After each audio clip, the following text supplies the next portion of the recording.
Hola, buenas tardes. Bienvenidos a la segunda sesión plenaria sobre COVID de esta 50 Congreso de la Sociedad Española de Nefrología. La verdad es que hace unos meses, cuando nos planteamos que debíamos incluir en el Congreso plenarias COVID, pensábamos que íbamos a estar muy aburridos de hablar de COVID y que a lo mejor no necesitábamos estas plenarias y que iba a ser una revisión de lo que nos había pasado en primavera. Y la realidad es que estamos de nuevo metidos en COVID. Yo lo hablaba con personas del equipo esta mañana y ahora, bueno, nos lo van a contar los ponentes. A continuación, parece que se comporta diferente, ahora no lo tenemos ni controlado, sale alrededor como si fueran setas, ¿no?, los casos de COVID. Vamos a tener oportunidad de comentarlo. Mi comoderadora Eva Gabela nos va a presentar a los grandes ponentes que tenemos a continuación y os recuerdo que durante la sesión podéis enviar preguntas a través de la página web. Es bastante fácil y sencillo y así luego las canalizamos. Eva.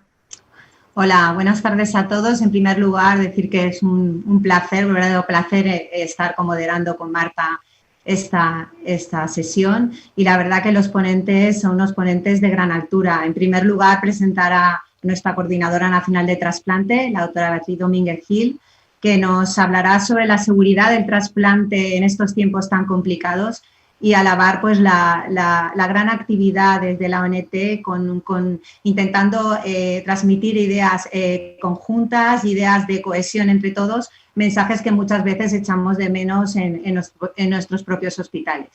A continuación hablará la doctora Auxiliadora Mazueco, recientemente nombrada vocal de la Sociedad Española de Nefrología y nefróloga del Hospital de Cádiz. Y bueno, la verdad que Auxiliadora es uno de los referentes en el trasplante actualmente en España y con gran actividad y mucha implicación en los últimos tiempos en el análisis de los datos del registro COVID, tan importante y necesario para poder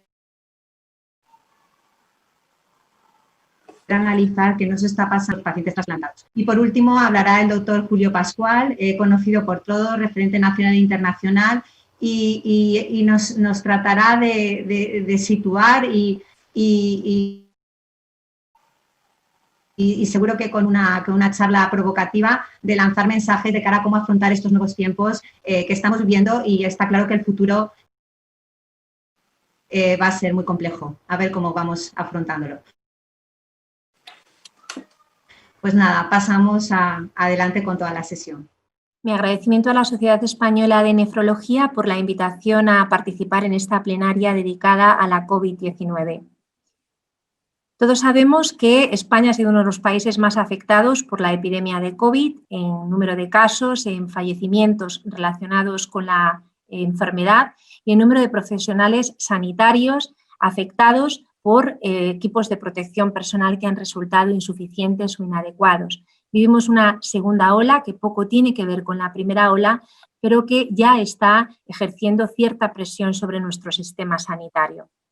Afortunadamente, nada que ver con la primera ola.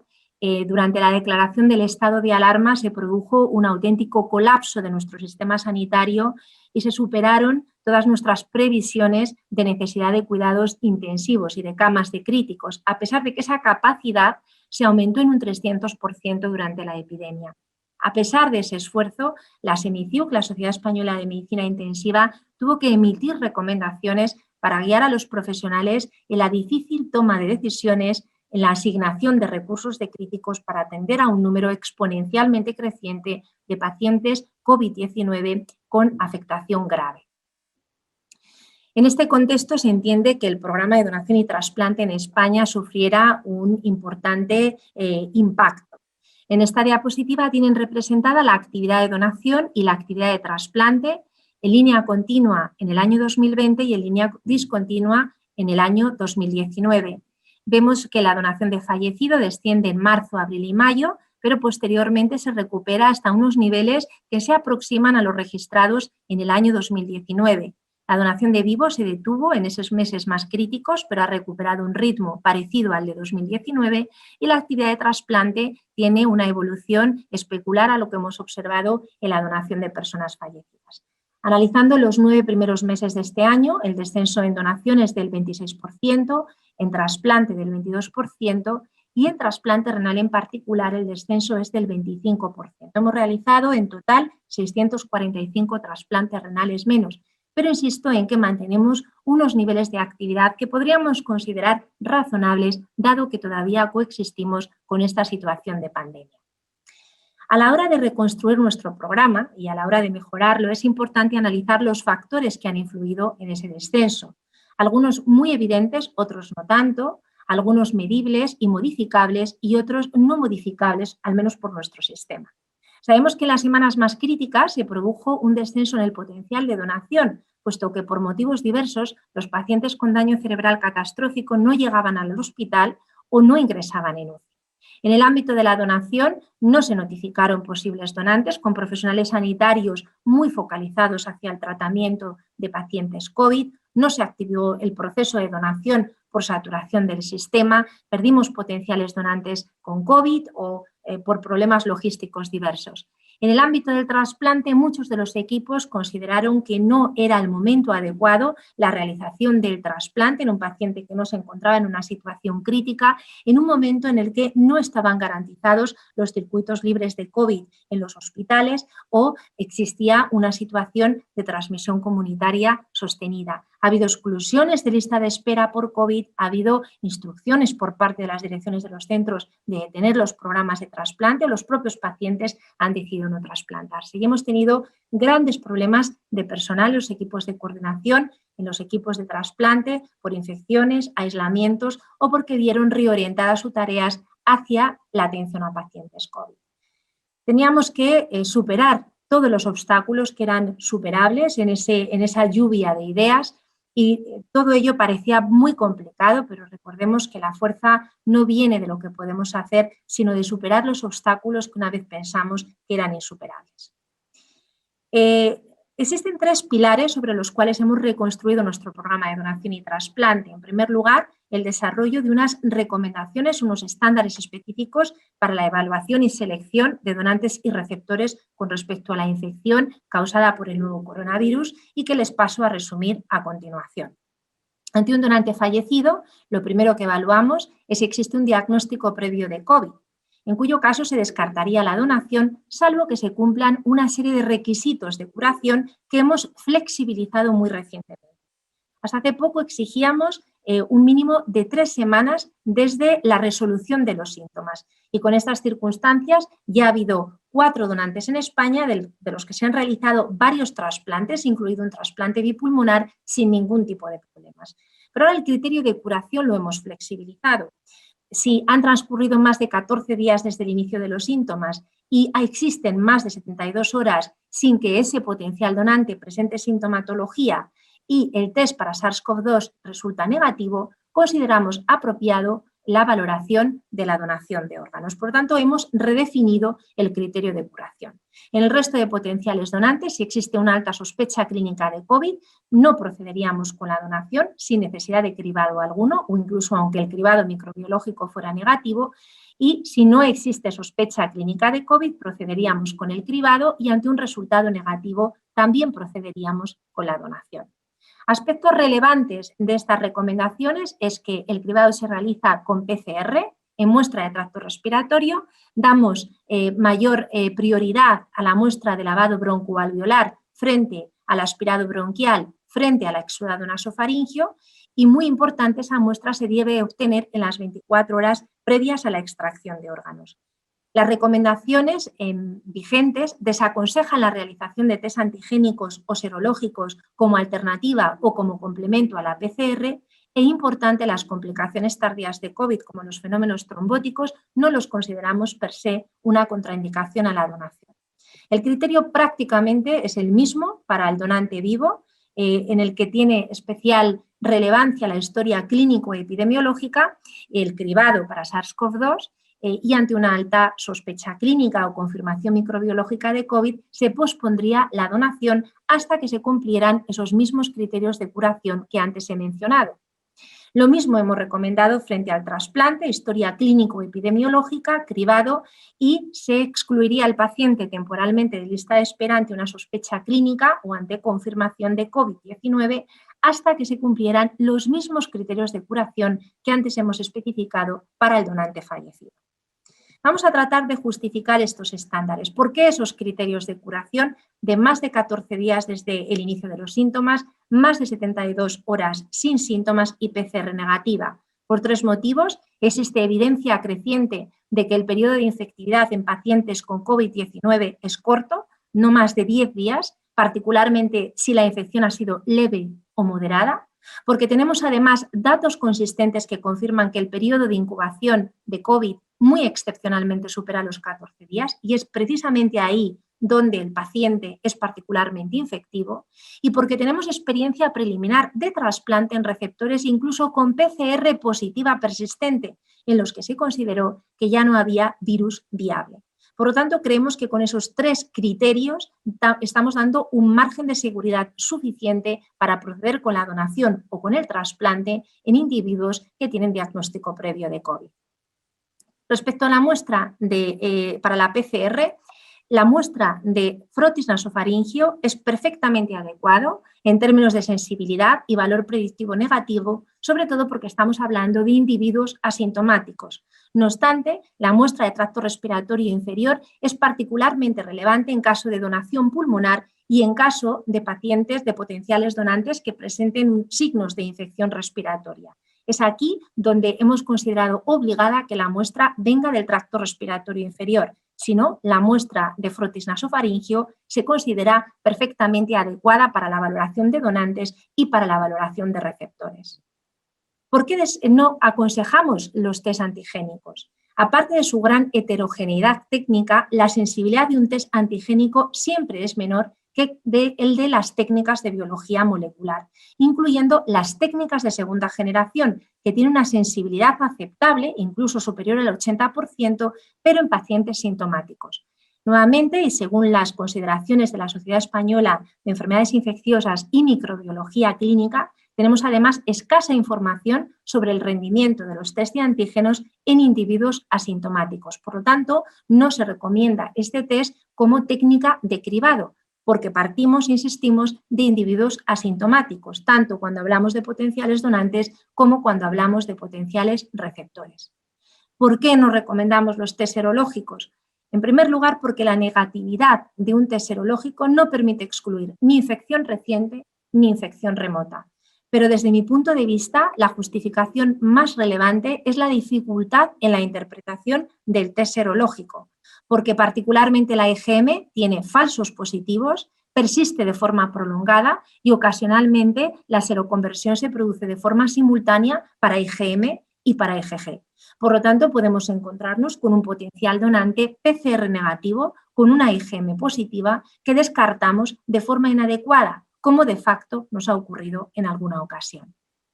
Nuestro segundo pilar a la hora de reconstruir nuestro programa ha sido la generación de evidencia. ¿Han sido estas recomendaciones adecuadas? ¿Y cuál es el impacto de COVID en la comunidad de pacientes trasplantados? Desde la ONT iniciamos una recogida centralizada de información sobre pacientes trasplantados de órganos sólidos o de progenitores hematopoyéticos que han desarrollado COVID durante la epidemia y hemos realizado el último análisis de cerca de 800 casos reportados a la ONT hasta mediados de julio. Primera pregunta, ¿es la incidencia mayor en la población de pacientes trasplantados que en la población general?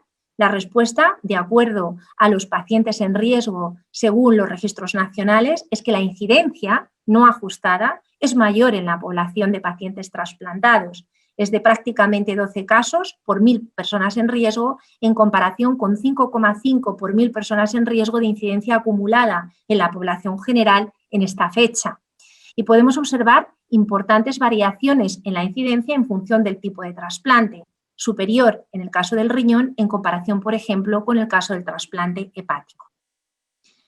Respecto a las características de estas infecciones, sé que la doctora Mazuecos va a hablar a continuación del registro de la SEN, solo quiero llamar la atención sobre 3 aspectos. En primer lugar, que se ha producido un largo periodo de tiempo entre el trasplante y la infección de prácticamente 5 años, es decir, la mayor parte de los trasplantados eran personas que han adquirido la infección después de un largo tiempo de trasplante. No obstante, el 3% de la cohorte adquirió la infección en el postrasplante inmediato, en el primer mes después del trasplante. Estos son casos que se notificaron fundamentalmente en las primeras semanas de la epidemia, pero no posteriormente. Del mismo modo, el 13% de las infecciones han sido nosocomiales, pero el 87% han sido comunitarias. Y las nosocomiales nuevamente se concentran fundamentalmente en los meses de marzo y abril, cuando probablemente no estaban bien establecidos los circuitos libres de COVID. Y algo que nos ha dado mucha seguridad con respecto a los estándares que hemos estado aplicando para la evaluación de los donantes es que no se ha reportado ningún caso sospechoso de transmisión de COVID-19 a partir del donante.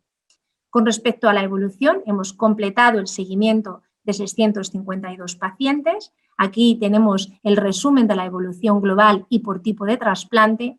La mayor parte de la serie fueron casos hospitalizados, puede haber un sesgo de notificación evidentemente. El 35% de los pacientes desarrolló síndrome de distrés respiratorio del adulto, sin embargo solo el 13% ingresó en UCI, lo que sugiere que se pudieron tomar de forma frecuente decisiones de limitar tratamiento de soporte vital en la comunidad de pacientes trasplantados ante una falta de recursos de UCI y la perspectiva de escasas probabilidades de supervivencia. La letalidad fue del 27% y, por lo tanto, muy superior a la registrada en la población general. Podemos observar, por ejemplo, cómo fue menor en el caso del trasplante hepático que en el caso del trasplante renal, donde llegó a alcanzar el 28%. Un ejercicio importante ha sido el de ajustar esta letalidad a la distribución por sexo y edad de la población general, de modo que la letalidad desciende al 16%, lo que significa que el curso más agresivo de la infección en la comunidad de pacientes trasplantados podría deberse parcialmente a su perfil demográfico y muy probablemente a su perfil de comorbilidad asociada. Finalmente, la tercera pata a la hora de reconstruir nuestro programa ha sido el de dar unas instrucciones claras a la hora de gestionar los programas de donación y trasplante en relación a la epidemia, siempre haciendo hincapié en que es una actividad esencial que ha de mantenerse en nuestro Sistema Nacional de Salud, que la decisión de proceder o no con la donación o el trasplante ha de ser una decisión local, caso por caso, atendiendo a la gravedad del paciente y a la situación del centro, y donde es fundamental el establecimiento de circuitos libres de COVID. A día de hoy consideramos que solamente se debe priorizar determinados procedimientos y retrasar otros en caso de alcanzar un escenario epidemiológico 4 de saturación del sistema sanitario. Solo en esta situación un centro debería plantearse restringir la actividad de trasplante a pacientes urgentes o críticos o difíciles de trasplantar como los pacientes hiperinmunizados. Caso contrario, una vez superada esta situación de escenario epidemiológico 4, se deberían llevar a cabo todos los procedimientos de donación y todos los procedimientos de trasplante en situación similar a la prepandémica. Termino con esta frase de algo que he considerado también vital a la hora de confrontar esta epidemia, que ha sido la cooperación entre profesionales, administraciones, instituciones, sociedades científicas y la propia SEN con la Organización Nacional de Trasplante. Una frase de Lyndon Johnson que leo al revés. Él decía que hay muy pocos problemas que podamos resolver por nosotros mismos, pero no hay problema que no podamos resolver juntos. Gracias por su atención. Hola, buenas tardes a todos. Antes que nada, agradecer a los organizadores de la mesa y a los moderadores el haberme invitado a esta mesa de COVID y trasplante renal. Comentar que, bueno, por razones logísticas asociadas inherentes a un congreso online como el que estamos celebrando, pues lo que os voy a presentar lo estamos grabando ahora a finales de octubre, con lo cual voy a presentar datos del corte realizado en la base del registro a 17 de octubre. Las conclusiones, lógicamente, pues tenemos que dejarla un poco en stand-by, aunque yo creo que ya nos va a dar una idea de por dónde va el tema en estas últimas semanas.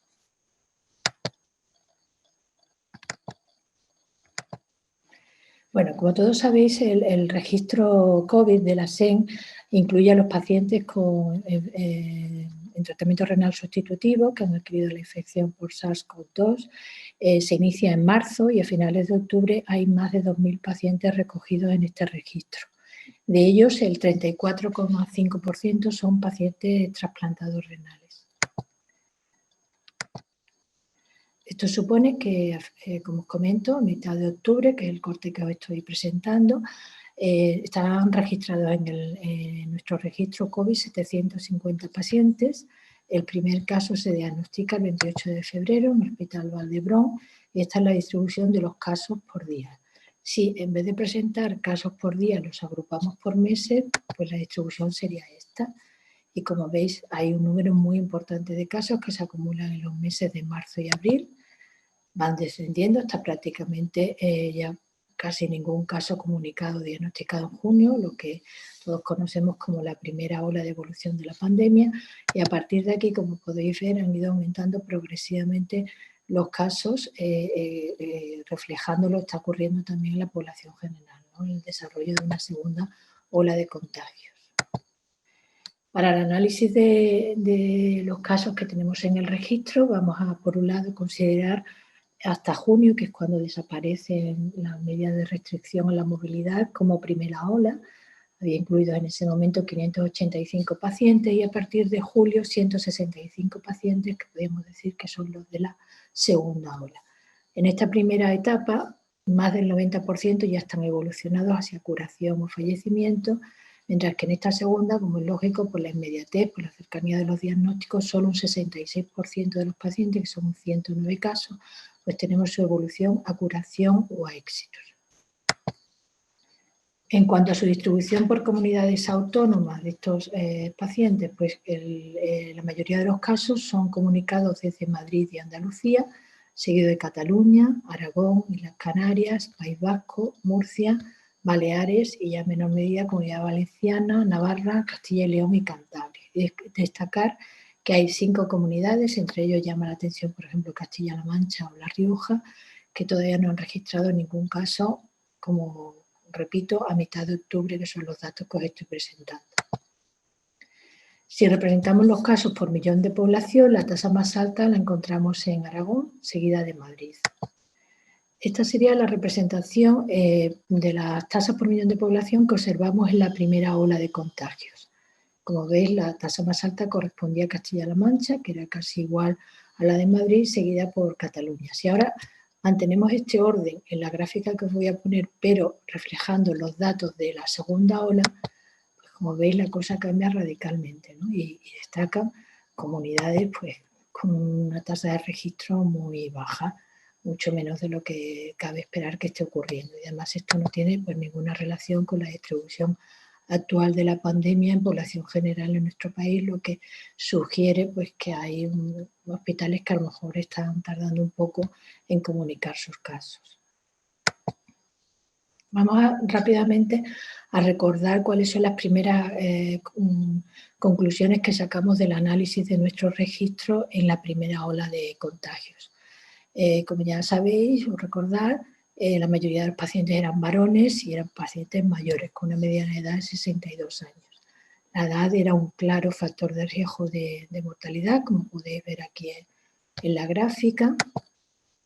También la mortalidad vimos que era superior en los pacientes con un trasplante más reciente, que los pacientes que desarrollaban neumonía tenían una alta mortalidad y que la clínica gastrointestinal, por el contrario, se asociaba a un mejor pronóstico.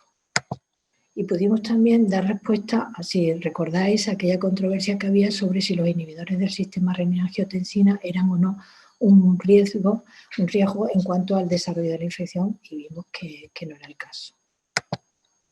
Bueno, pues recordado esto, pasamos ya a analizar cómo son los pacientes, qué características tienen los pacientes que se están contagiando en estas últimas semanas. Que como he comentado son 165 pacientes y vamos a comparar sus características con las de los pacientes de la primera ola de contagios. Pacientes de la primera ola aparecen recogidos aquí en la columna de la izquierda y como veis, lo primero que llama la atención es que el porcentaje con más frecuencia, los pacientes de esta segunda ola, conocemos los contactos de riesgo que han tenido, casi en el doble, en un porcentaje que casi duplica el de la primera ola. Y son claramente pacientes mucho más jóvenes, significativamente más jóvenes. No hay diferencia en cuanto a la incidencia de diabéticos o al tiempo post-trasplante. En cuanto a la clínica, pues un poco más de un 17% estaban asintomáticos cuando se diagnosticaron. Esto era prácticamente excepcional en los primeros meses de la pandemia. Y si vemos la manifestación clínica pues, más grave de la infección, como es la neumonía, pues más de la mitad de los pacientes desarrollaron neumonía, un porcentaje que es inferior al de la primera ola, pero que es bastante preocupante. Había un número mayor de pacientes en tratamiento con esteroides en el momento del diagnóstico y algo menos con inhibidores de mTOR, una distribución similar en tacro, ciclosporina y micofenolato. Lo que sí se observa es un cambio radical en el tratamiento de la propia infección. Vemos como casi el 30% de los pacientes no recibieron ningún tratamiento, esto era mucho más bajo en la primera ola, y ya aparece el uso de Remdesivir en un 11%. El empleo de corticoides y de tocilizumab es prácticamente similar y lo que está es evidente que desaparece por completo el uso de caletra, de acitromicina y de hidroxicloroquina que tanto usamos los primeros meses. Bueno, y pasando ya a la evolución, lógicamente nos tenemos que centrar en aquellos pacientes los que tenemos evolución ya recogida o a curación o a éxitus, que son 109 pacientes, como he comentado al principio. ¿Cómo han evolucionado? Pues en cuanto a la incidencia de ingresos y de ingreso en UCI, ventilación mecánica, etcétera, pues vemos que la tasa de ingresos es bastante significativamente más baja y también hay claramente una menor necesidad de ventilación mecánica. Y el rechazar, el porcentaje de pacientes a los que se le ha rechazado su ingreso en UCI, a pesar de necesitarlo, pues es afortunadamente de momento, y espero que cuando escuchéis esta charla continuemos igual, pues prácticamente testimonial. Fijaros que en la primera ola casi un 16% de pacientes se les rechazó para UCI cuando se suponía que estaba indicada. Llama la atención, por ejemplo, que el porcentaje de ingresos en UCI es ligeramente superior al de la primera ola. Y mucho más, este porcentaje es más llamativo, incluso en el límite de la significación estadística, cuando analizamos el porcentaje de pacientes ingresados solo, ¿no? Y veis cómo el 22% de los ingresados han ingresado en UCI. ¿Por qué esto? Bueno, pues puede ser porque tengamos ahora más accesibilidad y espero que esto continúe así en las próximas semanas, o quizás a lo mejor estamos ingresando pacientes con más manifestaciones clínicas, con más gravedad, y por el mejor conocimiento que tenemos de la infección y manejando aquellos con menos síntomas de forma más ambulatoria, ¿no? Bueno, en cuanto a la mortalidad, pues si analizamos globalmente los dos grupos, primera ola y segunda ola, pues vemos que la mortalidad ha bajado de un 27 a un 16,7%. Pero si esto lo analizamos y quitamos los asintomáticos de ambos grupos, pues vemos que el porcentaje aquí ya es del 20% de mortalidad en estos últimos meses, de más del 20%. Y si analizamos solo los pacientes ingresados, el porcentaje sube ya casi al 24%. También llama la atención un aumento evidente en el tiempo desde el diagnóstico hasta el fallecimiento, que es más de casi 3 veces más en estos meses cercanos que en la primera ola, probablemente quizás porque el diagnóstico es mucho más temprano. El número de pacientes es muy limitado, con lo cual realizar un análisis multivariante pues no es conveniente, pero lo que sí hemos analizado, a ver si los factores de riesgo que observamos en la primera ola se reflejan también en esta segunda, ¿no? Y como veis, la edad pues sigue siendo claramente un factor de riesgo de mortalidad, con una mayor mortalidad para los mayores de 65 años, y lo mismo ocurre con la neumonía. Veis que la tasa de mortalidad es del 30,4%, superior al 30%, un porcentaje que es prácticamente similar al que observamos en los primeros meses de la pandemia. Y también la clínica digestiva, su presencia tiende a relacionarse también con un mejor pronóstico. Y esta evolución es similar cuando excluimos y analizamos solamente los pacientes con síntomas y excluimos los asintomáticos. Pues como resumen, comentar pues lo que os he ido contando, ¿no? Que la evolución de la pandemia pues ha seguido unas pautas en el tiempo que es similar y ya vemos cómo estamos pues en una clara segunda ola de contagios a partir de julio. Pero lo que sí vemos son grandes discrepancias con la distribución geográfica con respecto a la población general, que probablemente sugieren problemas o retrasos en los registros de casos, ¿no?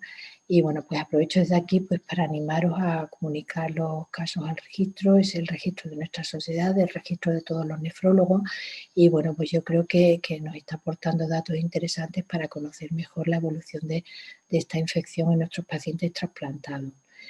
En comparación con la primera ola, pues la distribución por sexo vemos que es similar, pero claramente los pacientes son más jóvenes, como está ocurriendo en la población general. Probablemente el hecho de que tengamos más test diagnósticos, de que podamos realizar y se hagan de forma más sistemática técnicas de rastreo, esto se refleja probablemente en el mayor conocimiento de los contactos de riesgo que observamos en esta segunda ola y en un porcentaje superior de pacientes diagnosticados estando asintomáticos. Pero insistir en que la mitad de los pacientes de esta segunda ola siguen presentando y desarrollando neumonía y con una altísima mortalidad similar a la de los primeros meses. En cuanto al porcentaje de pacientes ingresados en UCI, dentro del total de pacientes ingresados vemos que es superior a la primera ola. Posiblemente por la mayor accesibilidad que hemos tenido de momento a las UCIs, quizás porque se ingresan pacientes más graves y espero y deseo que esta accesibilidad a la UCI se mantenga en los próximos días. En el tratamiento de la infección, pues cambios radicales como ha ocurrido en la población en general, ¿no? Con el abandono de los fármacos que utilizábamos en la primera ola y con hasta un 30% de pacientes a los que no se les ha indicado ningún medicamento. La mortalidad sigue siendo muy alta, más del 20% si excluimos los asintomáticos, más del 22% como hemos visto dentro de los que han requerido ingreso y tienden a mantenerse los mismos factores de riesgo que observamos durante los primeros meses. Y nada más, recordar que nuestra mejor arma de momento es solo la prevención, insistir en ella. Y agradecer enormemente a todos los nefrólogos que aparecen aquí recogidos, que han comunicado sus datos, los datos que he presentado aquí. Y nada más, muchas gracias.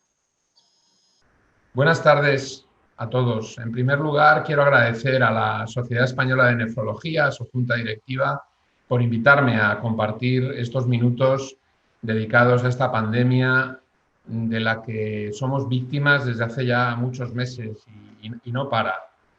Querría cubrir en estos minutos una visión de lo que ha sido, en primer lugar, la primera ola de esta pandemia, lo que es en la actualidad en nuestros programas de trasplante y qué futuro podemos prever que nos depara. Seguiré este esquema. Primero revisaremos lo que ha sido la pandemia, el impacto en los programas, cómo tenemos que plantearnos el trasplante en el mundo COVID, qué hacemos con la inmunosupresión y algunas conclusiones. Lo primero que me gustaría comentar es que durante la primera ola, aquí vemos el número de casos diarios diagnosticados en España, que como vemos tuvo una pendiente muy acusada durante el mes de marzo, luego fue bajando, en ningún momento llegó a los 10.000 diarios. Después del confinamiento esto bajó de manera tremendamente significativa y aquí vemos la segunda ola. El número de casos positivos, como vemos, es muy superior al que ocurrió en la primera ola. Es decir, estamos diagnosticando muchos más casos, afortunadamente más leves. Esa disminución de gravedad se nota claramente cuando comparamos las curvas anteriores con esta proyección de defunciones, de fallecidos durante esa primera ola, que llegó a casi 900 diarios, y lo que está ocurriendo en esta segunda. Muchos más positivos, mucha menor mortalidad. Una situación parecida es la que hemos sufrido en el Hospital del Mar, que se podría extrapolar a multitud de hospitales de toda España. Tuvimos una primera ola que yo califico de tsunami, con casi 100 ingresos diarios durante varios días, que eso para un hospital de 400 camas constituye un auténtico tsunami, como defino, vino el confinamiento de la población y con esto hasta la semana del 20 al 25 de junio se redujo prácticamente a cero, no tuvimos ingresos COVID-19 y luego tenemos una segunda ola que yo denomino marejada, en la que, como vemos, hay un goteo constante entre 10, 12, hay días que 3, días que 5 y últimamente, en los últimos días, estamos viendo un repunte hasta llegar prácticamente a los 20 ingresos diarios. Afortunadamente, la mortalidad de esta segunda ola es significativamente inferior. Solo tenemos un 5% de fallecidos y la incidencia, siendo similar distribuida por todos los grupos de edad, cada vez más en pacientes más mayores, aunque se inició en pacientes más jóvenes, esta letalidad es muy inferior a ese 17% que tuvimos en la primera ola.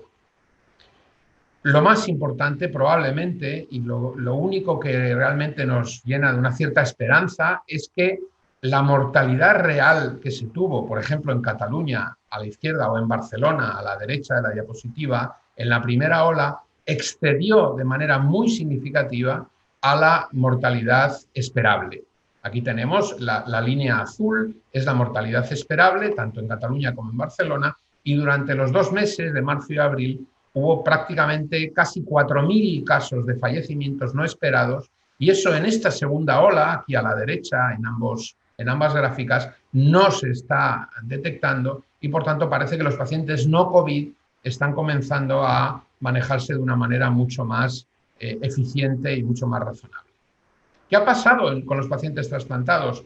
Pues no sorprende la gravedad de la situación cuando en nuestra cohorte de más de 1.300 pacientes hospitalizados durante los primeros 2 meses de pandemia, observamos que la edad, por un lado, por supuesto, por encima de 75 y más aún por encima de 85 años, fue un grave factor de riesgo de mortalidad, y el factor clínico más relevante en toda la serie de infección por el SARS-CoV-2 en el Hospital del Mar, la insuficiencia renal crónica, es decir, tener un filtrado inferior a 60 mililitros minuto, triplicó el riesgo de mortalidad respecto de los que tenían función renal normal, incluso ajustándolo por género y edad, prácticamente 2,8 de odds ratio, y fue sin duda el factor significativo más relevante de asociación de mortalidad.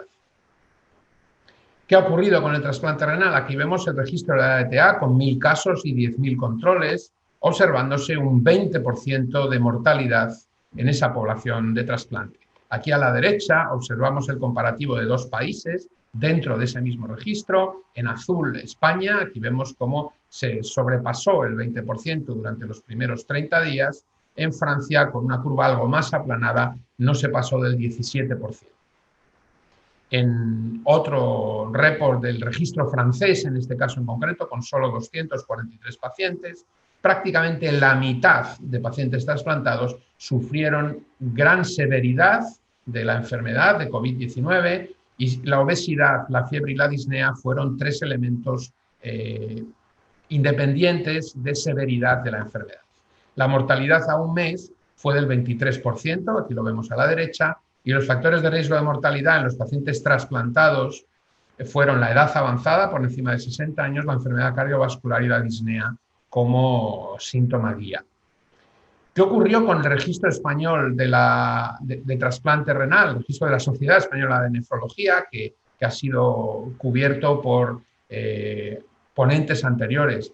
Pues que recogimos varios centenares de pacientes trasplantados que durante los meses de marzo y abril sufrieron esta enfermedad. Aquí vemos un report concreto en European Urology que pudimos escribir del 17 de marzo al 18 de abril, entre 275 pacientes trasplantados de novo en España, 24, es decir, casi un 10%, desarrollaron la infección durante los 60 días siguientes al trasplante, lo que se llama la infección COVID precoz post-trasplante, y de ellos, lamentablemente, fallecieron casi la mitad, 11 pacientes, que tenían más edad, una infección mucho más precoz en el post-trasplante que los supervivientes y que recibieron dosis alta de esteroides con menos frecuencia. El registro de la SEN también ha observado 2 fenotipos de infección de COVID-19 en el paciente trasplantado, un fenotipo respiratorio grave, triplicando la mortalidad en presencia de neumonía, y sin embargo un fenotipo más leve en el que los síntomas gastrointestinales son los síntomas más relevantes y que protegen hasta cierto punto de la mortalidad. Fenotipo grave, fenotipo leve. También el registro consiguió recoger la experiencia con tocilizumab en 80 pacientes, sin grupo control, lamentablemente no fue posible, y aquí observamos cómo los fallecidos tenían más edad, más obesidad, disnea, síntomas gastrointestinales en menor frecuencia que los fallecidos y una, obviamente, hipoxemia más intensa con dímero D elevado. Ese fenotipo de gravedad, a pesar del tocilizumab, fue asociado a mayor mortalidad, y tocilizumab no podemos saber si fue eficaz. La cuestión es que fue seguro y seguramente algunos casos consiguieron salvarse gracias al tratamiento, pero no se puede confirmar. El impacto en los programas de donación y trasplante fue muy importante. Aquí vemos lo que ocurrió en el nuestro. Tuvimos 2 meses pre-COVID excepcionales en número de trasplantes. El Hospital del Mar realizó 19 trasplantes renales en enero y 21 en febrero. Y en los primeros días de marzo hicimos un trasplante, y a partir del 5 de marzo, ante la envergadura absolutamente inmanejable de la pandemia en el hospital, se cerró el programa de trasplante y ha permanecido 2 meses cerrado sin actividad trasplantadora. Algo similar, sin tanta radicalidad, porque aquí vemos cómo se realizaron algunos trasplantes después del 13 de marzo, pero realmente el impacto en trasplante de vivo fue prácticamente el 100% de cierre. En trasplante de donante fallecido fue pues prácticamente de un 80 a 90%. De los 16 trasplantes diarios que se realizaban antes del COVID, a 2 trasplantes diarios durante el pico de la pandemia. A nivel de cifras catalanas, pues lo mismo que ya hemos comentado. Un descenso muy importante de donación en naranja y de trasplantes en azul, que prácticamente llevaron a 0 en el pico de la pandemia. ¿Y esto por qué ocurrió? Pues porque se frenó la actividad trasplantadora en el marco del freno radical de toda la actividad asistencial no COVID. Aquí vemos incluso un parámetro especialmente sensible, que es el número de pacientes que acuden a urgencias según el nivel de gravedad, y computando 2019 versus 2020, aquí observamos que en todos los niveles de gravedad, desde los más graves nivel 1 hasta los menos graves nivel 5, todos los subgrupos de pacientes mostraron un descenso en la frecuentación de urgencias a pesar del COVID, a pesar de la neumonía y a pesar de todos esos casos. La frecuentación en urgencias ha descendido de forma muy importante en el Hospital del Mar, prácticamente un 25%. Es decir, el trasplante se frena porque todo se frena. Y también la actividad quirúrgica.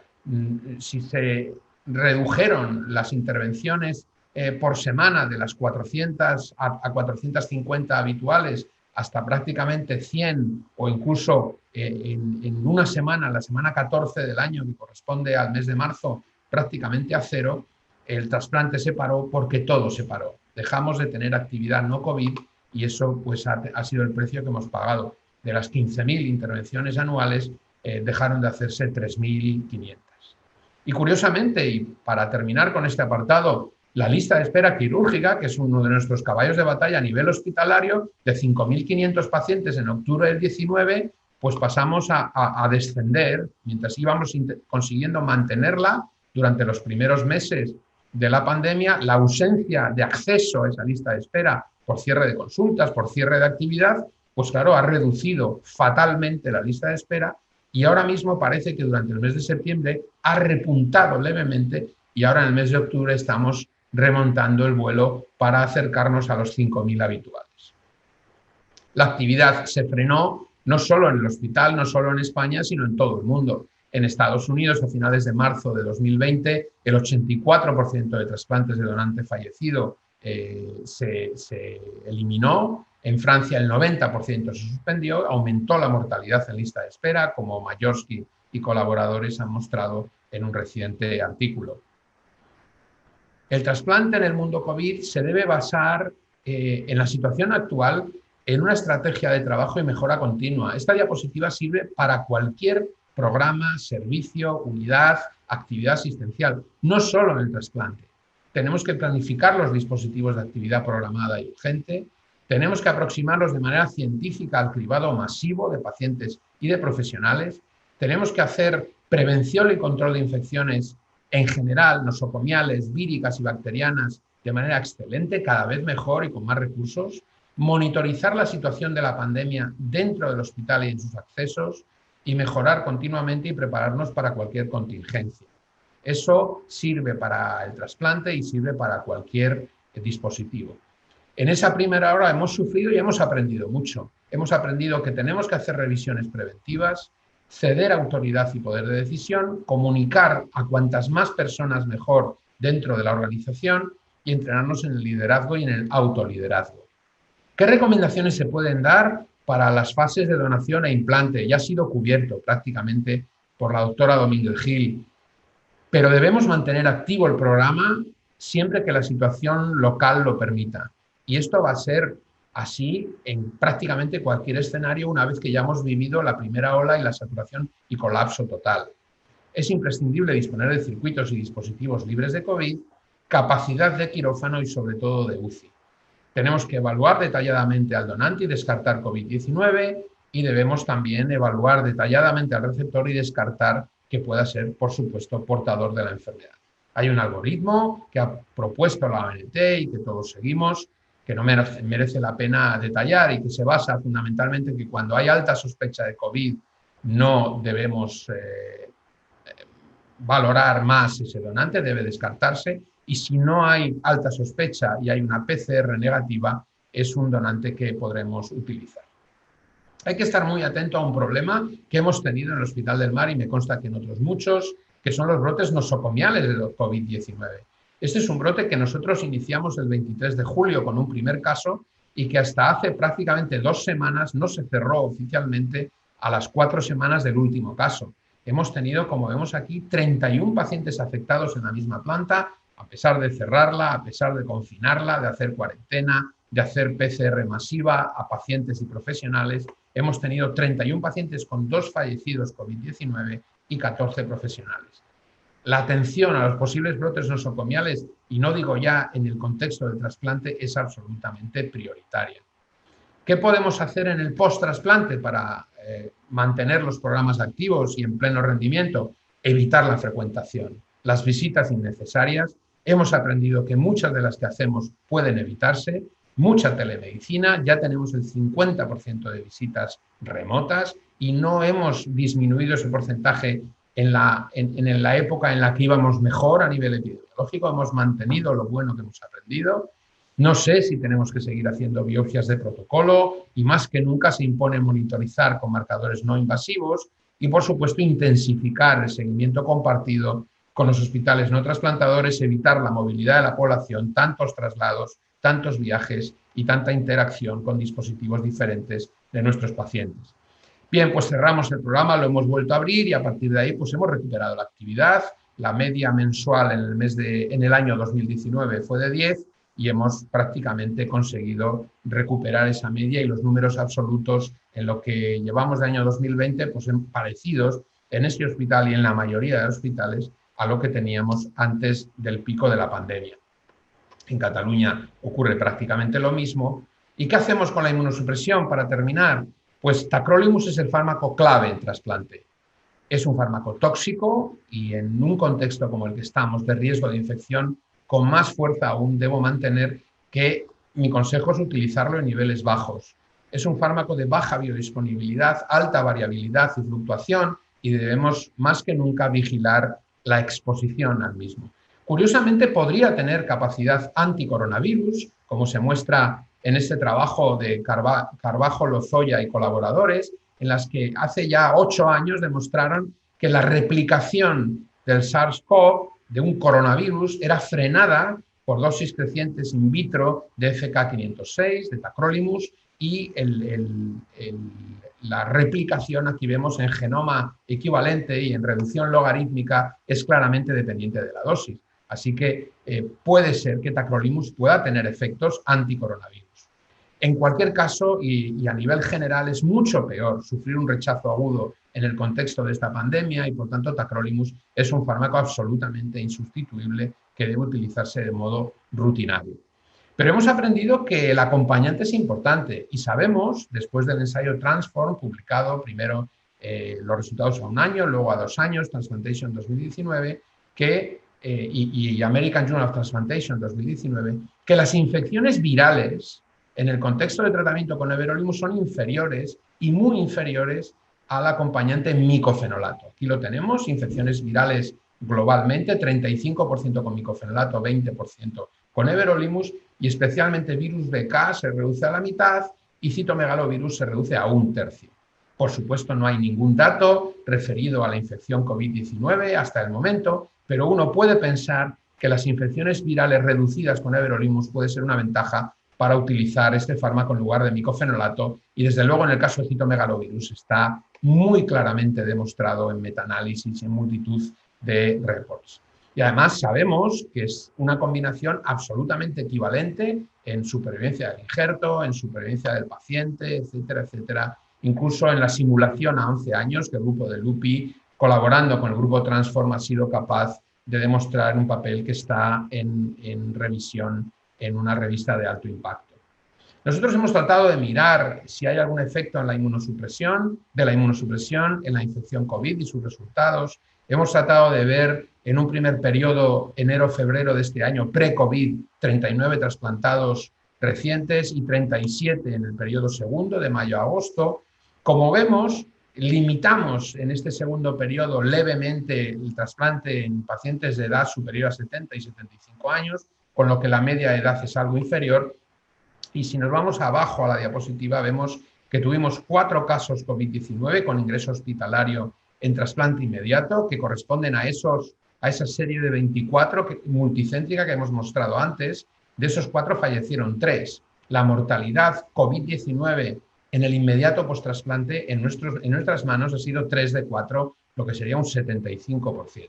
Fallecidos de otras causas tuvimos 2. Afortunadamente, en este segundo periodo solo ha habido un episodio COVID que fue manejado y el paciente se fue de alta tras tratamiento eficaz, con lo que no hemos tenido ningún fallecido en este segundo periodo. La inmunosupresión que nosotros utilizamos basalmente es tacrolimus, everolimus y esteroides, salvo en el caso de pacientes obesos con glomerulitis primaria, con enfermedad pulmonar o que están en un ensayo clínico que lo impida, y por diversas razones. Aquí vemos la distribución durante la primera etapa, que había 19 con everolimus y 13 con micofenolato, que se ha invertido en esta segunda etapa. De los 3 fallecidos COVID, 2 estaban con micofenolato, 1 con everolimus. No se puede sacar la más mínima conclusión con estos datos, y lo que sí tenemos es un porcentaje de dropouts con ambos fármacos que es absolutamente idéntico. Unos por un perfil, otros por otro. Al final hay un porcentaje en torno al 20% de pacientes que no toleran ese acompañante. Y a nosotros globalmente, en el contexto de infección viral por la pandemia, nos parece más adecuado tratar con tacrolimus a dosis bajas y everolimus. Y este es nuestro protocolo de inmunosupresión adaptada. En el paciente de riesgo normal, simulé tacrolimus, everolimus y esteroides, con las excepciones de pacientes que pueden ir peor con everolimus, problemas de la herida y obesidad, problemas de glomerulitis primaria y eventual recidiva de la enfermedad, aunque no demostrada, sí sospechada, enfermedad pulmonar que puede desembocar en neumonitis grave por everolimus, o por supuesto un ensayo clínico que nos impida la utilización de este fármaco. Y si al final el paciente padece una infección COVID, ¿qué podemos hacer? En el trasplantado, obviamente, diagnóstico precoz, propugnamos la retirada del micofenolato si el paciente lo recibía, mantener tacrolimus a niveles de minimización, más cerca de 5 nanogramos mililitro que de 8, y si recibía everolimus, mantener a niveles bajos y bajar aún más tacrolimus en torno a 3 nanogramos mililitro. Si el paciente avanza y hace el episodio de hiperinflamación con neumonía grave y hipoxémica, obviamente hay que ponerle dexametasona. No hay evidencia de la más mínima eficacia de ningún otro fármaco disponible, y si es necesario, por supuesto, ofrecerle todos los recursos, incluidos todos los cuidados intensivos que sean necesarios. Y en resumen, y para concluir, muchos receptores de trasplante han sufrido COVID-19 en España, con alta mortalidad durante la primera ola. Los factores asociados a mortalidad son la edad avanzada de la neumonía, y parece que la sintomatología gastrointestinal se asocia a menor mortalidad.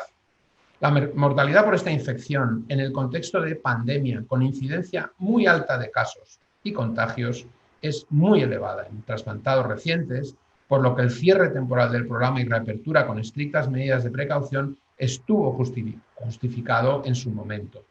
La actividad normalizada se podrá mantener con lo que hemos aprendido y tomando todas las medidas de prevención y cuidado que hemos descrito.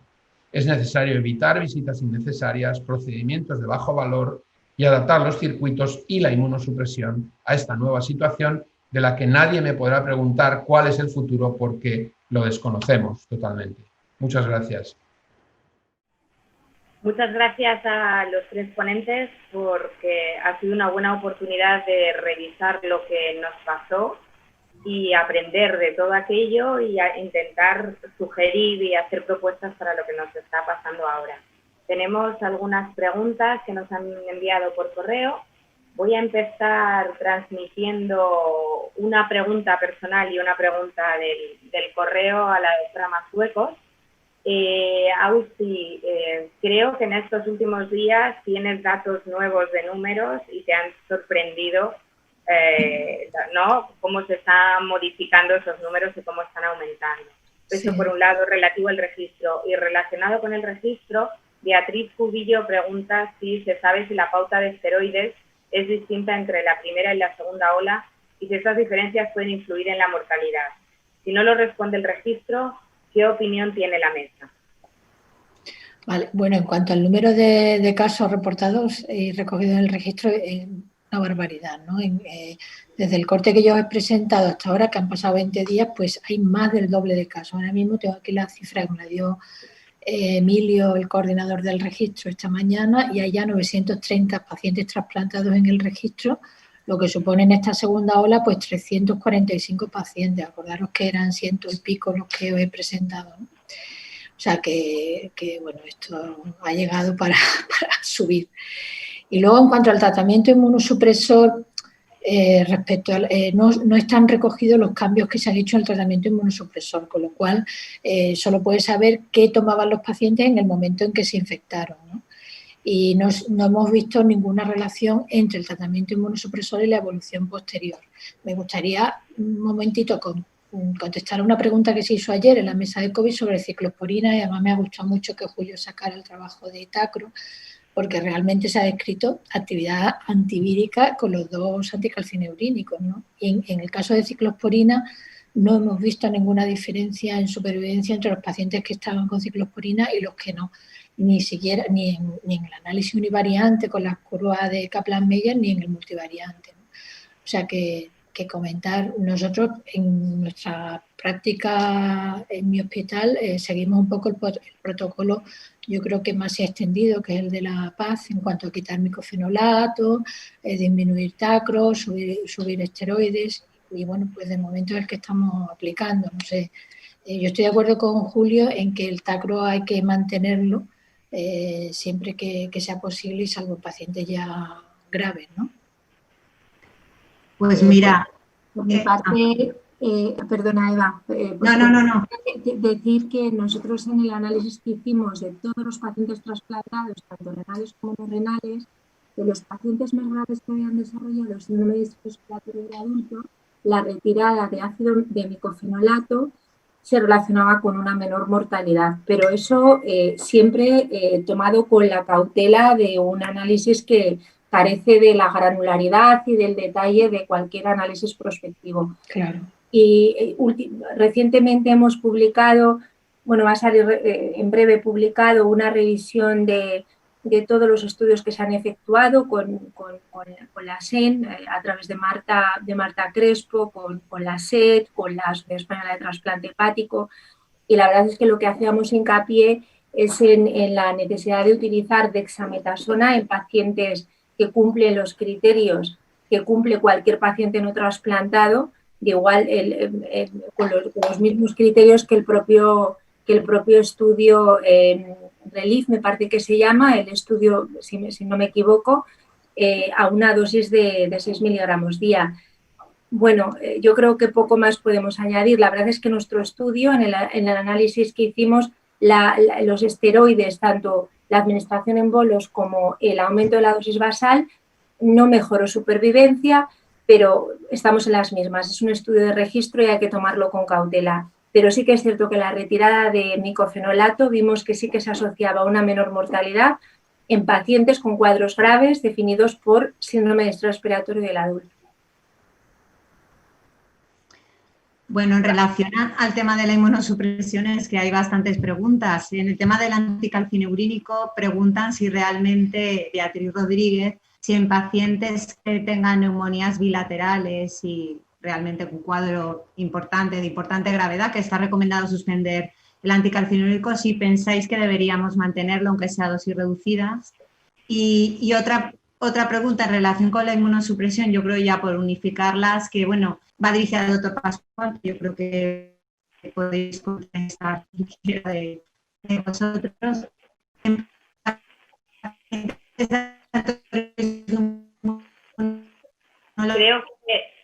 Creo que Eva quiere... Pascual y la señal se ha ido. Te lo haga por gesto. Creo que Eva quiere preguntaros sobre el papel de la inmunoglobulina endovenosa.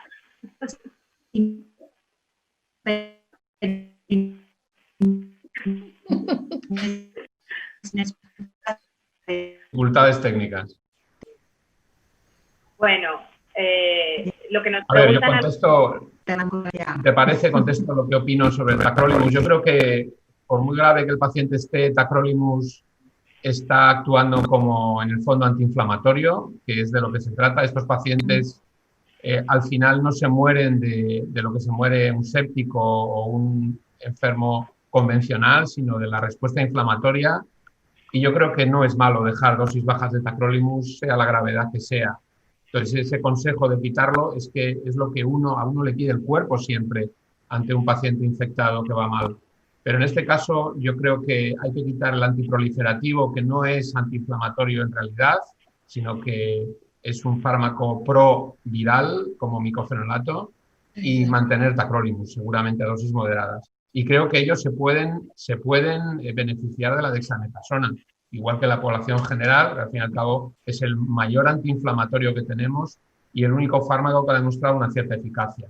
Entonces, dexametasona para todos y algo de tacrolimus. Yo creo que el uso de esteroides ahora mismo de dexametasona es general, ¿no? Yo creo que eso se está haciendo prácticamente en todos los casos, salvo los pacientes leves que no llegan a ingresar, y etcétera, ¿no? Bueno, es un desafío para el registro, ¿no?, de la SEM, que seamos capaces a lo mejor de llegar a comparar a aquellos pacientes en los que se ha suspendido del todo el inhibidor de calcinurina y aquellos en los que no, y ver cuáles son los resultados que obtenemos. El otro día el grupo del Clínico San Carlos presentaba su experiencia con conversión a ciclosporina y daba la impresión de que la evolución respiratoria era mejor que en aquellos pacientes que dejaban minimizados con tacrolimus. Pero es verdad que la serie es corta y ha sido un oral en la SEM. Supongo que el grupo pues nos informará y tendrá más datos en el futuro. Hay una pregunta muy interesante desde el punto de vista de orden práctico que nos hace Raquel Ojeda. Dice, me gustaría la siguiente pregunta. Paciente que estando en lista de espera, ya sea en tratamiento renal sustitutivo o en ERCA, sin haber iniciado diálisis, que sufre una infección por COVID. ¿Cuánto tiempo sería aconsejable esperar para volverlo a incluir en lista? ¿Habría que tener alguna consideración particular respecto a control serológico previa realización del trasplante? Contesta tú. Mira, bueno, nosotros hemos tenido un caso que se acaba de trasplantar ya. Y bueno, este paciente hizo anticuerpos, nos quedamos muy contentos. Le duraron 3 días los anticuerpos. Y estuve ahí con la PCR, cada vez que lo llamábamos a trasplantar al pobre, daba la PCR otra vez positiva cuando había negativa. En fin, bueno, pactamos 3 PCR negativas que hicimos de forma en 3 semanas. Y bueno, lo incluimos. La primera vez que se le llamó dio positivo de nuevo, con lo cual no lo trasplantamos, aún sabiendo que realmente el hombre estaba curado. Y ya la segunda vez pues ya dio negativa, lo trasplantamos, está ahora mismo en postoperatorio y bien, sin ningún problema. O sea, yo creo que hay un caso publicado, ¿no? Me parece, una experiencia publicada que un poco, es que esto es a gusto, ¿no? Las recomendaciones que hemos publicado desde la ONT con Gesitra, los mismos que aplicarían a la curación del progenitor.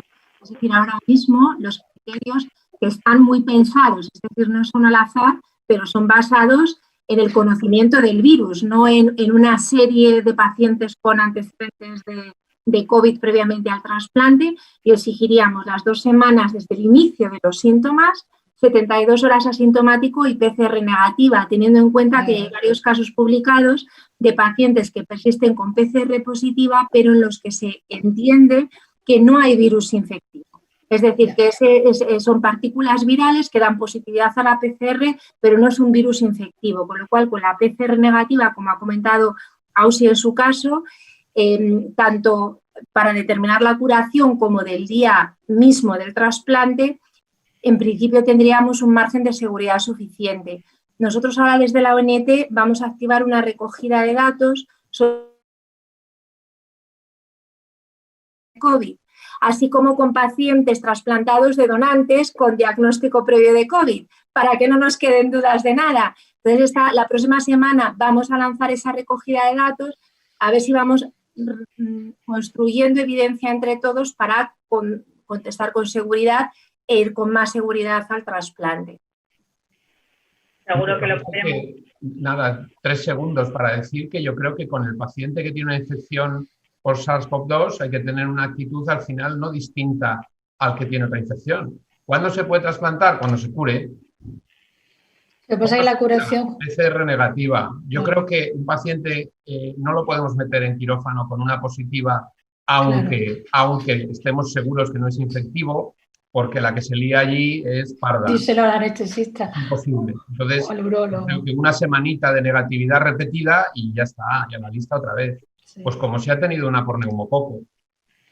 Lo que pasa es que se supone que si tiene anticuerpos positivos, aunque la PCR sea positiva, se supone que puede estar cuidado, pero luego los pierden, ya sabes. Este paciente nuestro ha estado el pobre, yo creo que 2 o 3 meses, que te daba positivo, y el hombre es genial, pero bueno, ya está trasplantado. Bueno, yo creo que nos estamos quedando sin tiempo. Seguro que es muy interesante que recojamos todos los datos. Nosotros también hemos trasplantado a gente que sabemos que ha tenido COVID porque después de trasplantarlos hemos visto que la serología del día del trasplante era positiva, no porque el paciente nos hubiera contado a lo mejor una infección clínicamente relevante, simplemente ni se enteró, ¿no? Con lo cual, bueno, pues a ver ahí si juntamos esfuerzos seno, NT y recogemos todos los datos y los analizamos bien y generamos más evidencia. Yo creo que hay muchas ganas de hablar y de preguntar cosas, pero nos hemos quedado sin tiempo para que la gente tenga por lo menos 5 minutos para tomarse un café y cambiar de sala en el ordenador. Es una pena que esto sea así, ¿no? Que nos estemos todos juntos y podamos crear debate en persona, pero bueno, esperemos que llegue y que el año que viene nos veamos las caras. Muchísimas gracias a todos por las presentaciones, creo que hemos aprendido mucho. Eva, no sé si quieres despedir. Sí, muchísimas gracias a todos. Siento mi conexión desastrosa y pedir disculpas a Eduardo Gutiérrez, que no había leído bien la pregunta, había leído como anticuerpos policlonales y se refería al tratamiento con inmunoglobulina. Siento mi equivocación. Muchas gracias y perdón por los problemas técnicos. Un placer. Hasta luego a todos.